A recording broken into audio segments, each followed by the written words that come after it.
2021, año de la sobrenaturalidad divina, más allá de los límites. Gracias por conectarse a nuestro canal Mirejín Panamá. Sean todos bienvenidos.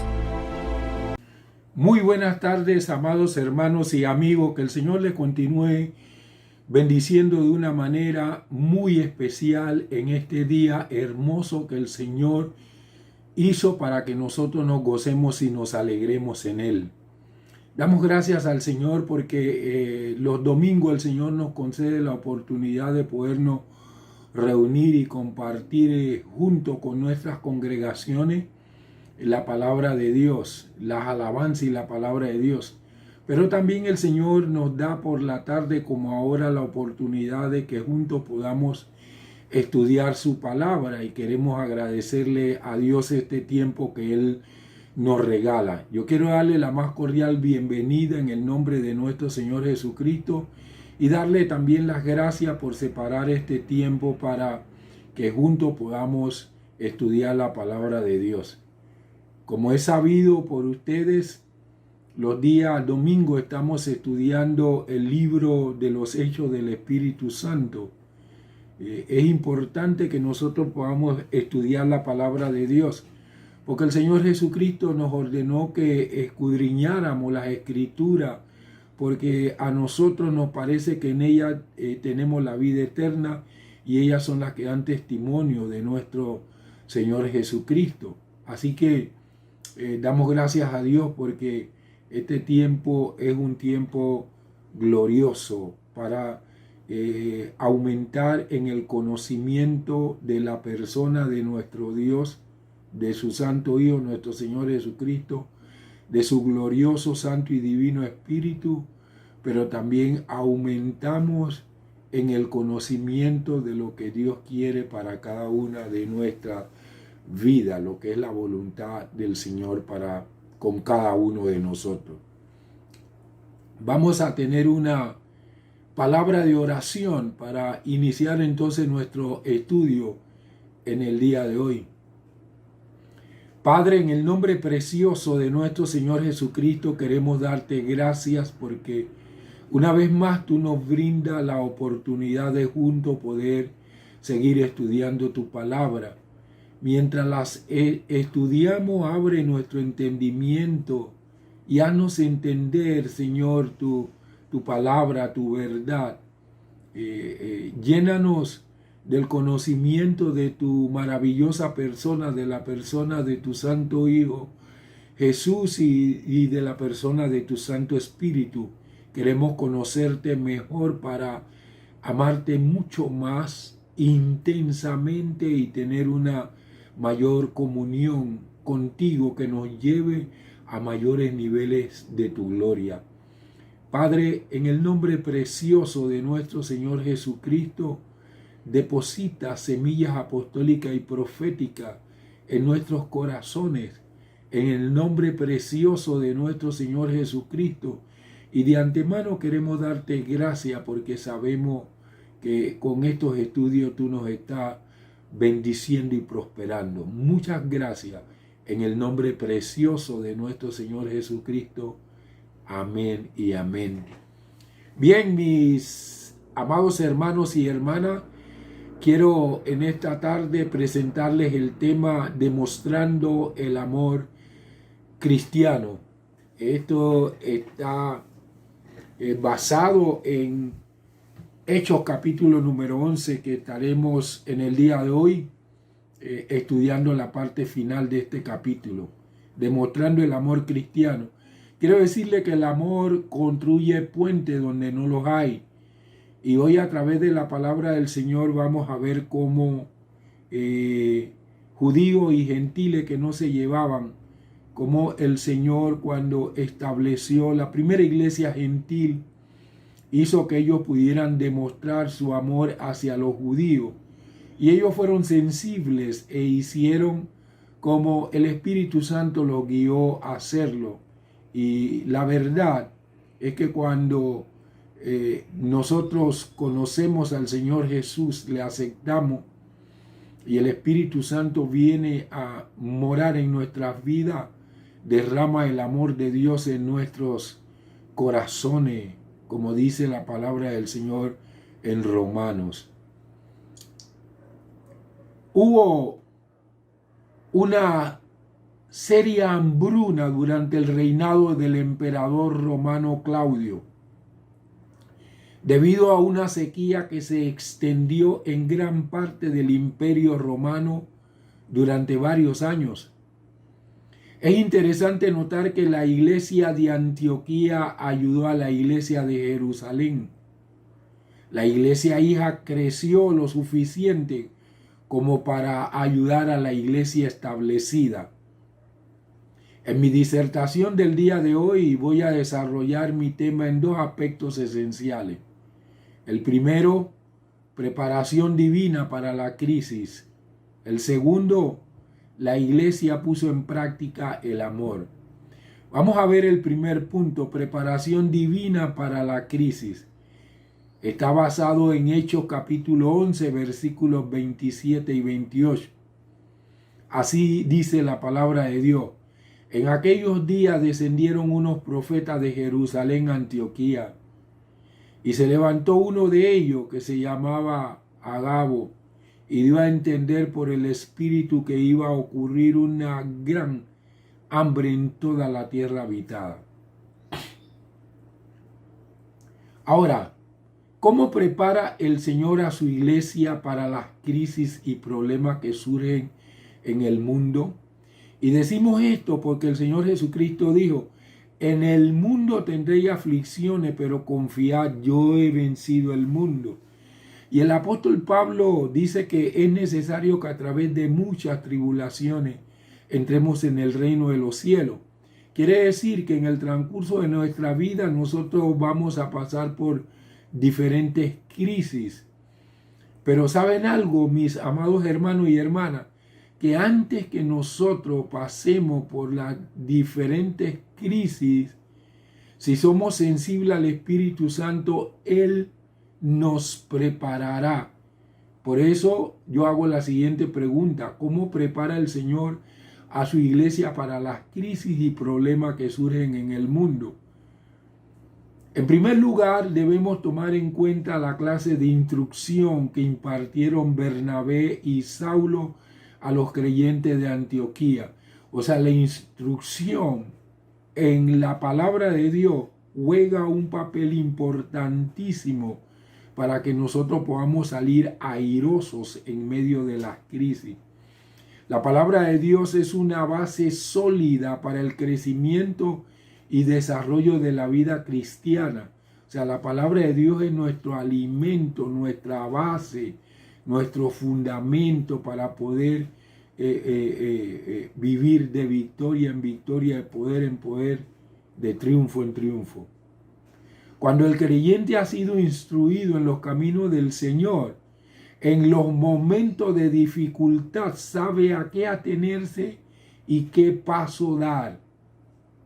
Es necesario conocer en los momentos de crisis las cosas que nosotros debemos hacer. La cosa más normal, aunque no nos guste, es que surjan crisis y problemas en la vida cristiana. Pero Dios quiere que su palabra nos alumbre como una lámpara que anticipa todo lo que hay a lo largo del camino. Dios estaba preparando a la iglesia de Antioquía para que demostrara los frutos de su fe cuando fuera necesario. Por otra parte, vemos que Dios no dejó a su pueblo sin advertirlo sobre la crisis que se avecinaba, una terrible hambre que azotaría a toda la región. En estos días de avivamiento y consolidación espiritual, unos profetas descendieron de Jerusalén a Antioquía, los cuales le trajeron un mensaje dado por el Espíritu Santo, previniéndolos sobre el mal que se aproximaba. Es necesario el ministerio profético. A través del ministerio profético es que el Señor se anticipa a revelarnos las cosas. Dice la palabra del Señor que el Señor no hace nada sin que antes se lo revele a sus siervos los profetas. Yo no sé cómo algunos dicen que no hay profeta. O sea, si no hay profeta, entonces tampoco Dios puede anticipar las cosas que van a ocurrir para que su iglesia se prepare. El ministerio profético es indispensable en medio de la iglesia de nuestro Señor Jesús, porque el Señor Jesucristo es el profeta enviado por el Padre, y Él como profeta, que es el que edifica la iglesia, tiene que hablarle a su iglesia a través de qué. Lógicamente que va a hablar a través de la palabra, pero también va a hablar a través de los profetas. No solo hubo profetas en el Antiguo Testamento, aquí la palabra nos muestra que también en la iglesia primitiva hubo profetas. Su papel, el papel de los profetas de la iglesia primitiva, fue presentar la voluntad de Dios a las personas e instruirlas en la palabra de Dios. Algunos, como el caso de Agabo, tenían la habilidad divina de predecir el futuro. La visita que estos profetas hicieron a Antioquía para mostrar así que el Cristo ascendido había dado a su iglesia no solo apóstoles y evangelistas, sino también profetas, como dice Efesios 4:11. Hasta que la iglesia no sea perfeccionada totalmente cuando sea levantada de aquí en la tierra, necesitará la administración de los 5 ministerios para ser perfeccionada. No hay tal cosa como que unos sí y otros no. Los 5 ministerios el Señor Jesucristo lo dio para perfeccionar a los santos para la obra del ministerio. Si ya han desaparecido ministerios, es que ya los santos fueron perfeccionados. Y nosotros sabemos que eso no es así. Vinieron de Jerusalén, la que tan mala fama había adquirido de matar a los profetas. De allá fue que vinieron.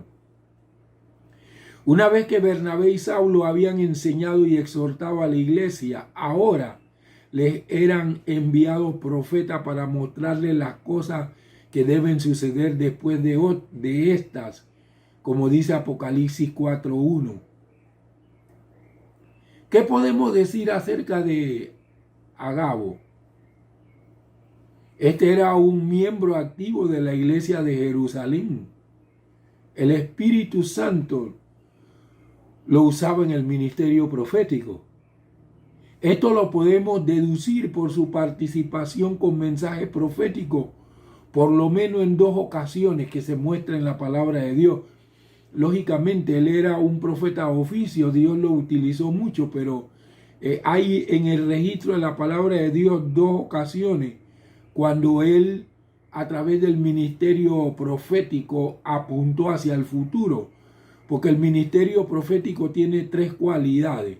1, enseñar con revelación. 2, exhortar al pueblo a vivir una vida santa y justa. Y 3, apuntar hacia el futuro. Bueno, Agabo era un profeta porque Dios lo utilizaba para apuntar hacia el futuro. La primera vez que se menciona en la Biblia es para describirnos el anuncio que dio sobre la gran escasez de alimento de la que nos ocupamos en esta disertación. Su segunda participación fue el anuncio que le dio al apóstol Pablo sobre su encarcelamiento, como dice Hechos 21, 10 y 11. Así dice la palabra de Dios. Y mientras permanecíamos allí por varios días, un profeta llamado Agabo descendió de Judea.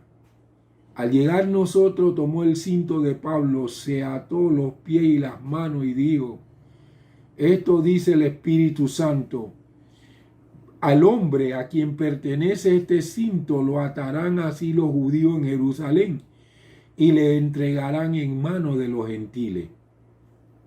Ambas veces se cumplió lo que predijo. ¿Cuánto tiempo antes del hecho profetizó Agabo el hambre en el Imperio Romano? La Biblia no nos da ninguna fecha para el anuncio profético de Agabo. Todo lo que nos informa es que dicha crisis se cumplió en los días del emperador romano Claudio. Este reinó durante los años 41 al 54 de la era cristiana. Los historiadores Suetonio y Josefo confirman los datos históricos de este pasaje de los Hechos. Lo más probable es que Agabo llevara esta profecía a la iglesia de Antioquía con suficiente anticipación para que los hermanos se prepararan ahorrando dinero y almacenando alimentos. Solo así pudieron desempeñar la función que el Señor les había designado. El buen uso que hicieron los discípulos de esta profecía, no se dedicaron a almacenar trigo y otros alimentos para sí mismos, sino que, como buenos cristianos, pensaron enseguida en aliviar la situación de otros hermanos más pobres. Algunas veces nosotros solo pensamos en nosotros mismos, pero Dios quiere que nosotros nos gocemos con lo que se gozan, que nosotros suframos con lo que sufren y que nosotros podamos ayudar a los necesitados. Vamos al segundo punto. La iglesia puso en práctica el amor. Este punto lo sustenta Hechos capítulo 11, versículos 29 y 30, donde dice la palabra de Dios: entonces los discípulos, cada uno conforme a lo que tenía, determinaron enviar una ofrenda para ministrar a los hermanos que habitaban en Judea. Y lo hicieron enviándolo a los ancianos por mano de Bernabé y Saulo. La gente de Antioquía, amados hermanos y hermanas, se sintió motivada a dar con generosidad porque se encargaron de las necesidades de otros. Esto es lo que la Biblia menciona como dador alegre en 2 Corintios 9:7. Mire, el desinterés en dar refleja la falta de preocupación por las necesidades de otros. Concentremos nuestro interés en los necesitados y nos veremos motivados a dar. ¿Qué plan siguieron los cristianos de Antioquía para auxiliar a los hermanos de Judea con sus ofrendas? Según el versículo 29, cada uno conforme a lo que tenía, separó con mucho amor una parte para suplir las necesidades de los creyentes que vivían en Jerusalén. Este es el método que el Señor quiere que siga todo cristiano en la determinación de sus donativos y ofrendas. Cada uno debe dar de acuerdo con la manera en que Dios lo ha bendecido. Nadie está obligado a dar lo que no tiene. Aunque debemos atender en la medida de nuestras posibilidades a los necesitados comunes, hemos de atender especialmente a los de nuestra fe, a los hermanos de nuestra fe. A ningún pobre hemos de descuidar, pero hemos de cuidar primeramente a los pobres del pueblo de Dios y comenzar por los de nuestra congregación y extendiéndonos después a las demás, como hacen aquí los fieles de Antioquía con los de Judea, a quienes llaman hermanos. Grande sería el oprobio de los fieles de Antioquía si, por negligencia o falta de generosidad, perdiese la vida a alguno de los hermanos pobres de la iglesia madre. ¿Por qué tenía que ser la iglesia de Antioquía la que enviara ayuda a la de Jerusalén? Podemos señalar algunas razones. En primer lugar, Antioquía era una ciudad de comerciantes y lo más probable es que los hermanos que allí vivían estuvieran en mejores condiciones económicas que los de Judea. En segundo lugar, se ve el amor que los de Antioquía sentían por sus hermanos judíos. Esa era una clara evidencia de una conversión genuina y una formación integral. Cuando nosotros vemos creyentes dadivosos, es que realmente se han convertido de todo su corazón al Señor Jesucristo. Finalmente podemos también observar el grado de responsabilidad que los cristianos de Antioquía habían asumido. Veían a la iglesia madre como un recurso ministerial, puesto que de allí venían los líderes que tanto les habían enseñado. Ahora pues se le presentaba la oportunidad de aportar para su beneficio. ¿Qué ejemplo de mayordomía cristiana hallamos en la obra de los hermanos de Antioquía? Además de la disposición generosa que los caracterizaba, se ve en ellos orden y propósito. Sistemáticamente recaudaron todo lo que podían enviar a la iglesia de Judea, pero también aprendieron mucho de la seriedad con que realizaron el proyecto de socorro a los necesitados. Déjenme compartirle un testimonio. En el año 1994, que Dios nos ordenó tomar el templo de la iglesia cuadrangular ubicado en Avenida A. En aquel entonces, ese templo había estado en disputa. Y saben que se había terminado ya, y por eso nos ordenaron que nosotros pudiéramos ir a tomarlo. Para aquel entonces estaban operando de una manera muy activa todas las pandillas en el Chorrillo. En este tiempo ya han dispersado a muchas de ellas, pero en ese tiempo todas operaban en el Chorrillo. Y entonces el Chorrillo, que es donde está ubicado el templo, estaba dividido en sectores que manejaban cada una de las pandillas.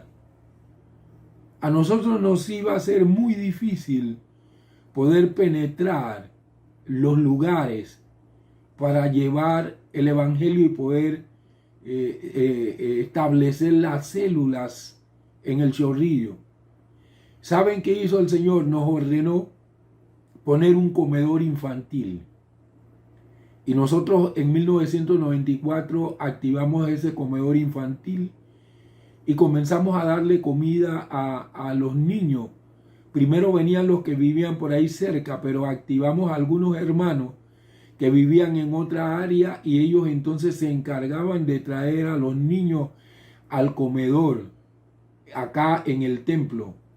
Entonces los niños que venían a comer, porque no habían tantos comedores municipales como hay en el día de hoy, ni siquiera existían esos comedores. Entonces los niños comenzaron a cruzar territorios y lógicamente que de los de la pandilla no se iban a enojar porque los niños pasaran al templo a recibir los alimentos. Eso fue una de las primeras cosas que hizo que fuéramos rompiendo la división de territorio. Lo segundo es que muchos, incluyendo cabecillas, estaban presos. Entonces ellos no podían sustentar a sus hijos. con el comedor que abrimos, por lo menos le dábamos un tremendo almuerzo y ya eso facilitaba lo que era la situación de los niños que sus padres estaban en la cárcel. Recibimos mucho cartas, testimonios de los reclusos de estas pandillas que nos enviaban a dar las gracias por el hecho de tener ese comedor ahí en el Chorrillo. Y eso fue haciendo notoria a la iglesia. Ellos se interesaron por saber quién era el pastor de esa iglesia y muchísimos lograron conocerme. Yo llegué a hablar con cabecilla de banda, toda esta cuestión. Y el Señor después me permitió tener una célula de pistolero allá en Barras. O sea, wow, Dios cómo abrió las puertas. Entonces, ¿cómo hacíamos nosotros para sustentar este comedor? Bueno, instituimos en nuestra congregación una ofrenda que se llamaba ofrenda pro comedor. Entonces allí cada uno de nosotros daba recursos para poder comprar los alimentos y prepararlos, que eran alrededor de 150 los niños que recibían diariamente de lunes a viernes y los días domingos alimento ahí en el templo de nosotros. Adicional a esto, Dios nos ordenó que nosotros pudiéramos recoger alimentos secos y lo íbamos almacenando. Y al final de mes empezamos primero por los pobres de nuestra congregación. Distribuíamos todos esos alimentos en bolsa. A veces la iglesia también lograba comprar algo y lo metía allí y distribuíamos las bolsas y le dábamos a los hermanos necesitados de la congregación. Esto creció y después no solamente le dábamos a los hermanos necesitados de la congregación, sino también de la célula.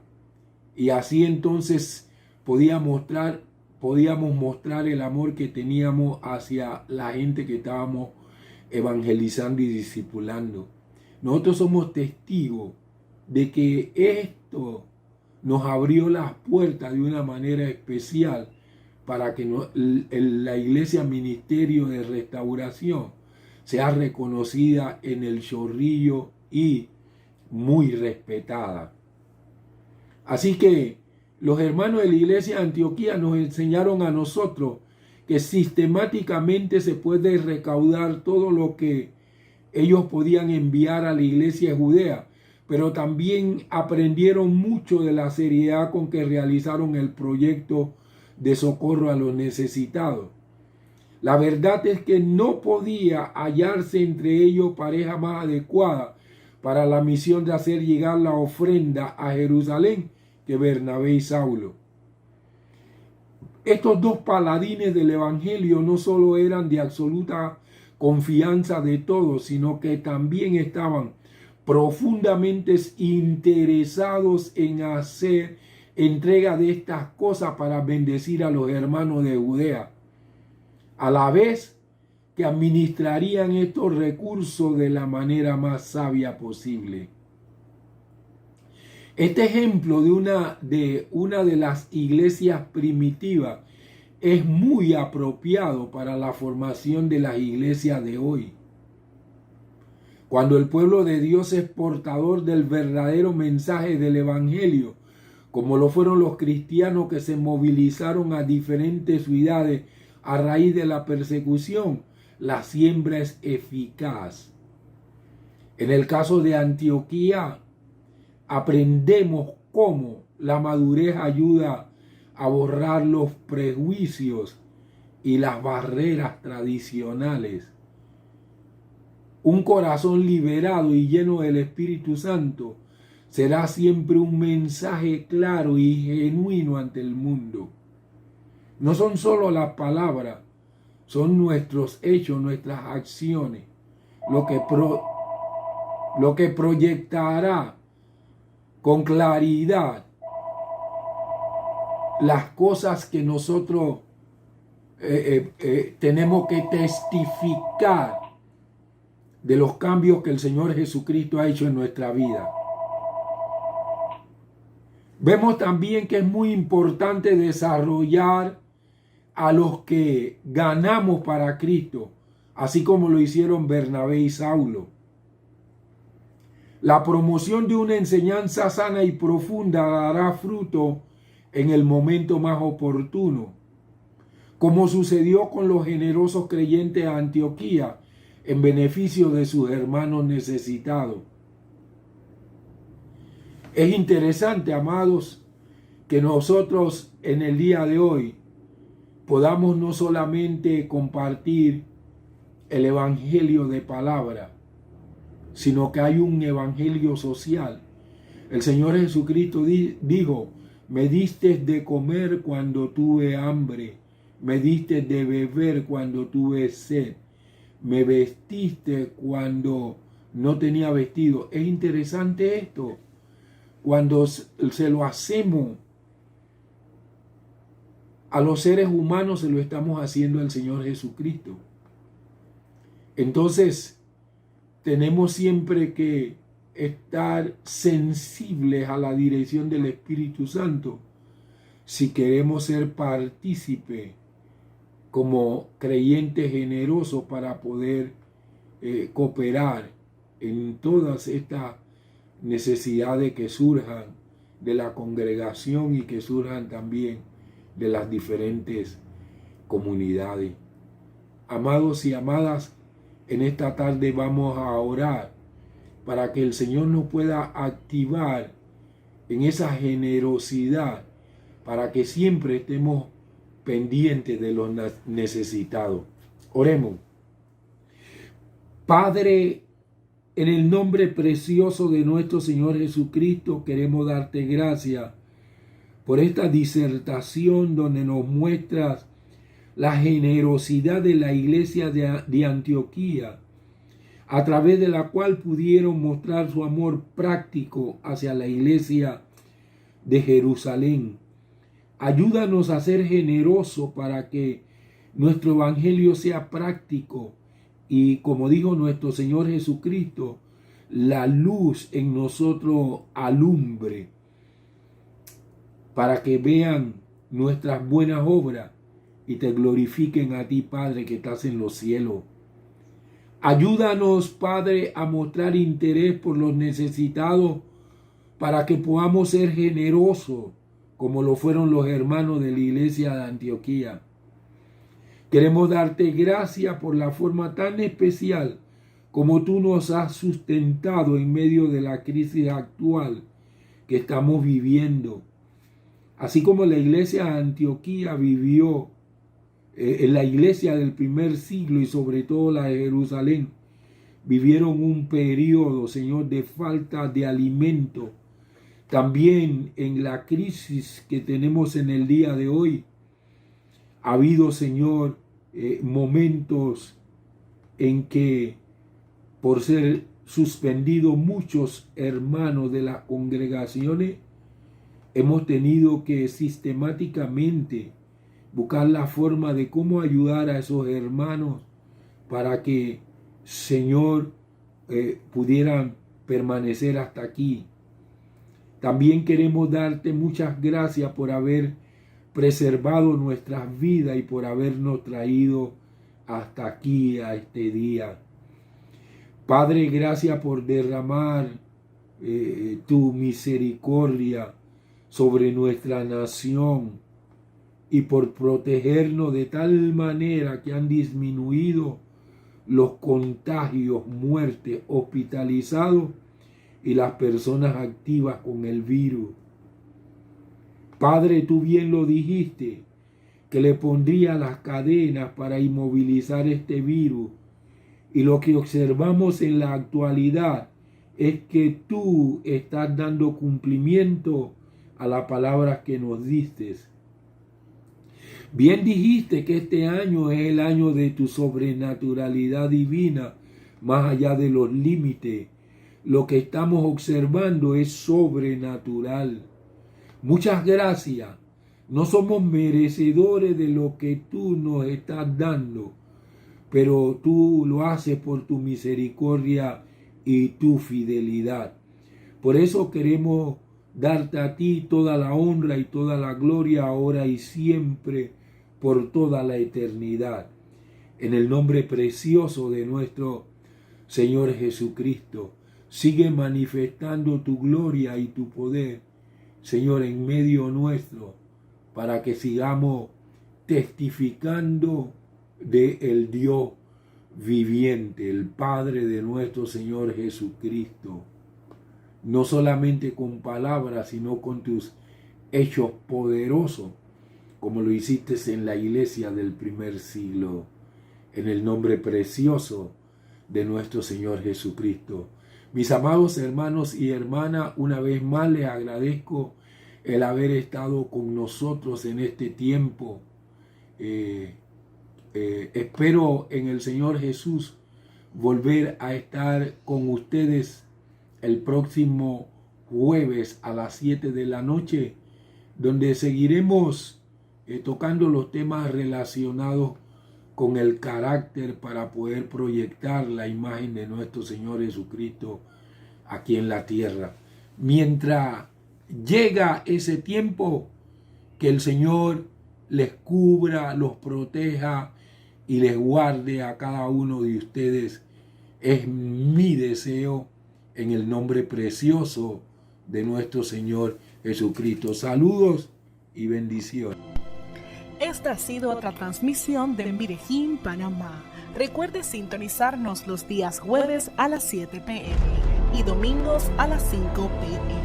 Además de nuestros servicios en vivo los domingos a las 10 a.m. Gracias por conectar.